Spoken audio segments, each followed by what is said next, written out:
Ladies and gentlemen, brothers, fathers, sons, friends, today I want to talk about something that has shaped cultures, defined identities, and sometimes even broken spirits. 3 little words. Be a man. You hear people say be strong all the time. You hear man up like it's just some switch you flip. And I'll tell you this, most people have no idea what real strength even looks like.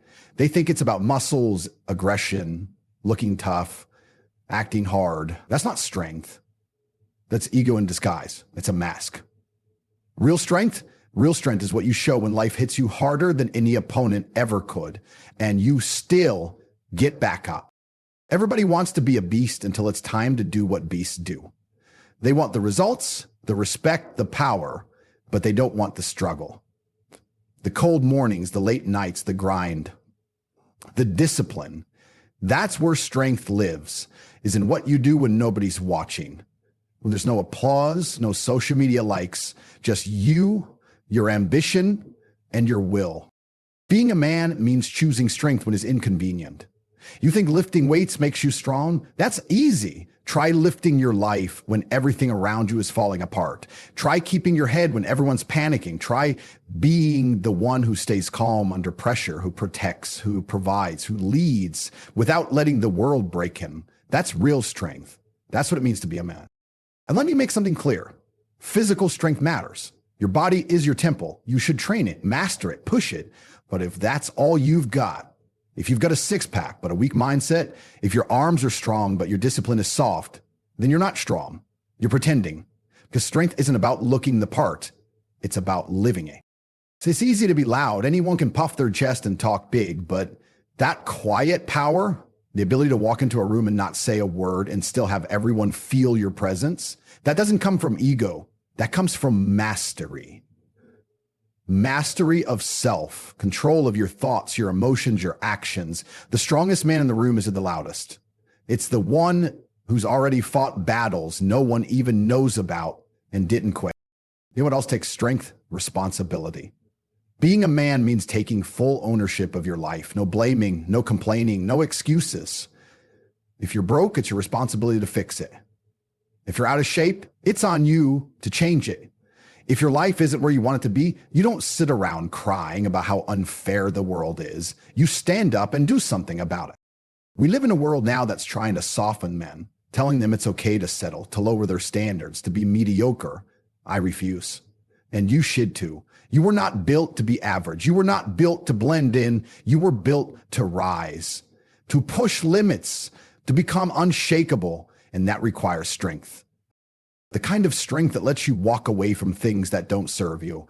The kind that lets you cut out distractions, delay gratification, stay disciplined, even when no one's watching. The kind that lets you look in the mirror and say, I've got work to do, and then actually do it. You think strength is in lifting weights? Let's talk about lifting your family up when they're struggling. Let's talk about being the man who others turn to, not the one who turns to others every time life gets hard. That's strength. Carrying burdens no one sees. Making sacrifices no one thanks you for.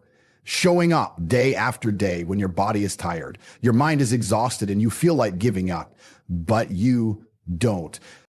You want to be a man? Be the one who stays consistent. Everyone's strong for a day. Everyone's motivated for a week. But the man who gets up at 5 a.m. for 6 months straight to build something meaningful, that's strength. The man who keeps pushing even after failing 10 times, that's strength. Not the guy who throws a punch, not the guy who posts a flex on Instagram. The man who handles his business when no one's clapping. That's who wins. You got to train your body, yes, but train your mind even more. Train your will. Build that fire inside that doesn't die out when things get hard, because they will get hard. Life's coming for you whether you're ready or not. You can cry about it or you can prepare for it. And don't think strength means you never feel pain. It means you face it, you absorb it, you learn from it, and you use it. Pain is a teacher if you're smart enough to listen. Weak men run from pain. Strong men let it shape them, forge them, make them better.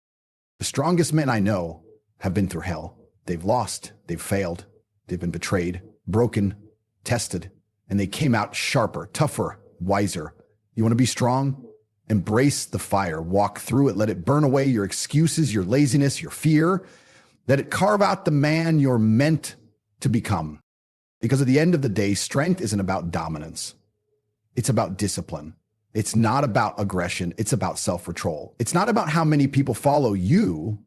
It's about whether you can lead yourself.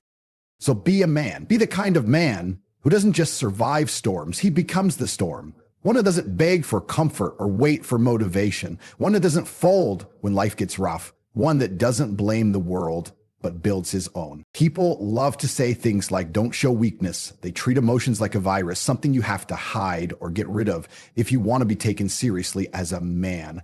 That's the lie. That's what society drills into your head, that if you feel something deeply, if you express pain, or if you open up, somehow you're less of a man. That's complete nonsense. You want the truth? Real men feel. Real men bleed. Real men get hurt. But here's the difference. Real men don't run from it.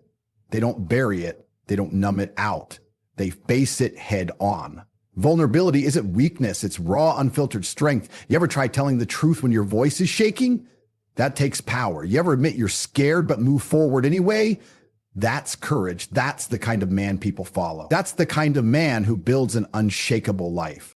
Weakness isn't feeling. Weakness is pretending not to. Weakness is lying to yourself every single day because you're too scared to confront the parts of you that hurt. And let me tell you something. Pain doesn't disappear just because you ignore it. It festers. It turns into anger, self-doubt, even destruction. That's what happens when you run from vulnerability. You trade honesty for illusion. You trade progress for pride. You see all these guys walking around like they've got it all figured out. Chest out, jaw tight, emotions locked down. But behind closed doors, most of them are lost, depressed. No, they built walls so high that even they can't see over them anymore. They've got the image, but no peace, no real connection, no real identity. And if that's what masculinity is supposed to be, I want no part of it. You weren't born to be numb. You weren't born to be a robot. You were born to feel deeply, to love, to grieve, to fail, to learn, to rise again. Vulnerability isn't something you get over.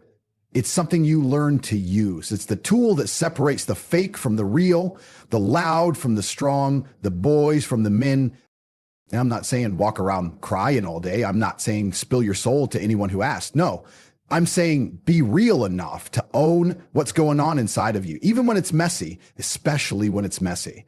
That's where power lives, in truth, in full self-awareness. That's how you build emotional armor, not by avoiding pain, but by getting to know it. It's easy to hide behind anger. It's easy to explode and act like you're the toughest guy in the room. But let me ask you this. How often does that actually solve anything? How often do you feel better afterward, really? All that rage, all that noise, it's a cover-up. Most anger is pain in disguise, hurt that never got dealt with, grief that never got released, insecurity that never got spoken out loud. It's going to be dangerous. Be the man who can sit in silence with his own thoughts and not flinch. Be the man who can break, rebuild, and come back stronger without turning bitter. That's danger. That's a threat to the world. A man who knows himself is a man who can't be manipulated. He can't be controlled by pressure or swayed by fake praise or crushed by failure because he knows his own depth. He's walked through it. Let me tell you this. Every strong man you admire, every leader, every winner, every legend, they've cried. They've been broken. They've lost people. They've had moments where they questioned everything, but they didn't let that stop them. They used it. They harnessed it. They didn't let the pain define them, but they did let it shape them. There's power in saying, yeah, I've been through hell and I'm still here. There's power in telling someone I'm struggling right now without shame. Because when you strip away the pretending, when you strip away the performance, that's when life gets real. That's when your relationships grow. That's when you stop attracting fake people and start connecting with those who actually matter. I get it. Vulnerability is uncomfortable. It exposes you, but guess what? That exposure is where growth lives. You can't improve what you're not willing to confront.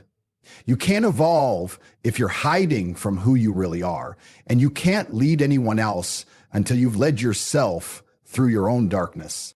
So stop being afraid to feel. Stop acting like silence is strength. Silence is silence. Strength is truth. Strength is showing up to life as you are and daring to level up, not because you're broken, but because you're honest enough to admit you've got more inside you. We live in a world that's starving for real men, not perfect men, not men who pretend they've never been hurt, but men who faced the storm and didn't let it drown them. Men who can walk through pain without becoming pain. Men who can love deeply, lead with empathy, and show their scars without apology. Because if you can't be real with yourself, you'll never be real with anyone else. And what's the point of building an empire if the foundation is fake? You want power? Then own your story. All of it. The good, the bad, the messy. Own it without shame. Speak it without fear. That's how you build unshakable confidence. That's how you become someone others can trust, not just respect. Stop running from your emotions. Start mastering them. Because once you can feel everything and still move forward, nothing can stop you. Everybody wants to be a leader. Every guy wants to be in charge, to be the one others follow, to be the man at the top of the food chain. But let me tell you something. Leadership isn't a title. It's not a crown someone hands you. It's something you earn every day through action, through example, through discipline. You don't lead with words, you lead with behavior. You don't lead because you're loud or aggressive or have the biggest bank account in the room. You lead because people trust you. You lead because people respect you. And respect doesn't come from fear. It doesn't come from intimidation. It comes from integrity, from consistency, from being the kind of man who stands for something real. The world is full of fake leaders, guys who bark orders, who think controlling others makes them powerful. That's weakness in disguise. That's insecurity trying to mask itself as dominance. You want real leadership? It starts with responsibility, and I mean full responsibility for your actions, your energy, your words, your results. No blame, no excuses, just full ownership. The man who can lead others is first the man who can lead himself. He doesn't need constant motivation. He doesn't need to be told what to do. He knows what needs to be done and does it, regardless of how he feels. He's got standards. He's got values. And he doesn't compromise those values just because it's easier in the moment. And part of being a man of integrity is doing what's right, even when it's not convenient, even when nobody's watching. That's the true test. Anyone can play the part when the lights are on. But what do you do when nobody sees it? What do you do when it doesn't benefit you directly? That's where character lives. Leadership is about service. And yeah, I know that doesn't sound glamorous, doesn't sound powerful, but it is. Because when you lead with integrity, you're not just building a life, you're building legacy. You're showing other people what's possible. You're creating a ripple effect. The way you move, the way you speak, the way you carry yourself, it gives people permission to level up. That's impact, that's power. And let's talk about respect. Because if you want to lead, you better understand it inside and out. Respect isn't something you demand. It's something you earn. And it starts with how you treat other people, not just the ones above you, but everyone. How do you speak to the waiter? How do you act when someone disagrees with you? That's the real measure. Straight. There's this lie that says you have to be ruthless to get ahead, that respect is about dominance. And if people fear you, they'll follow you, maybe for a little while, but fear never lasts. People eventually walk away from it. Respect sticks. And if you want lasting influence, you better lead with respect, not ego. Being a man means being rooted. It means being the calm in chaos. It means making decisions based on logic, not emotion. A true leader doesn't need to raise his voice to be heard. He doesn't need to force loyalty. He inspires it. Because people feel when your actions are real, when you're authentic, when you're consistent. And leadership doesn't mean you always have to have it all together. It means being real enough to say, I don't have all the answers right now, but I'll figure it out. That honesty builds trust. That trust builds connection. And connection is what creates loyalty. People follow those they believe in, not just because of what they say, but because of how they live. Do you want to build a life that actually means something? Start leading yourself like someone worth following. Wake up with intention. Speak with clarity. Move with purpose. Don't just chase pleasure, chase progress. Don't just react to life, respond with strategy. It's easy to sit back and criticize others. It's easy to point fingers, to blame the system, to talk about what other men should or shouldn't do. But none of that makes you a leader. What makes you a leader is taking action when it's hard. It's staying focused when you're tired. It's being disciplined when nobody's rewarding you for it. Everybody wants to control something, control money, control outcomes, control people, influence rooms, command attention. But let me ask you this. How can you expect to control anything outside of you when you haven't even mastered what's inside you? How can you talk about conquering the world when you can't even conquer your own mind? This is what separates the real ones from the pretenders. Mastery doesn't start in the outside. It starts in the mirror. It starts when you decide that the battle is you versus you, not you versus society, not you versus your boss, not you versus your ex, just you against a weaker version of yourself that you refuse to let win anymore. You want discipline? Master yourself. You want focus? Master yourself. You want to win in life, in business, in relationships, in purpose? It all starts with self-control, with your ability to command yourself, to choose direction over distraction, purpose over pleasure, growth over comfort. Because let me tell you something, your emotions, your habits, your impulses, if you don't control them, they will control you. And the second they control you, you're a slave to every urge, every insecurity, every moment of weakness. And a man who is a slave to himself has no right trying to lead anything or anyone else. You think the strongest man is the one who can fight? No. The strongest man is the one who can hold back when he's angry, the one who can sit in discomfort and stay grounded, the one who doesn't react to every trigger. He responds with intention, with precision, with strategy. Self-mastery isn't about becoming perfect. It's about becoming aware of your patterns, aware of your flaws, aware of your excuses, and having the courage to break them, to outgrow them, to replace them with power. It's about creating order inside of chaos, because life is chaos. People are going to test you, tempt you, try to distract you. But if you're grounded, if you've done the inner work, none of that moves you. You become solid, unshakable.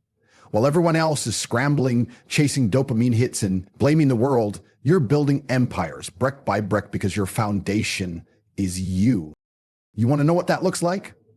It looks like waking up before your alarm. It looks like going to the gym when you're tired.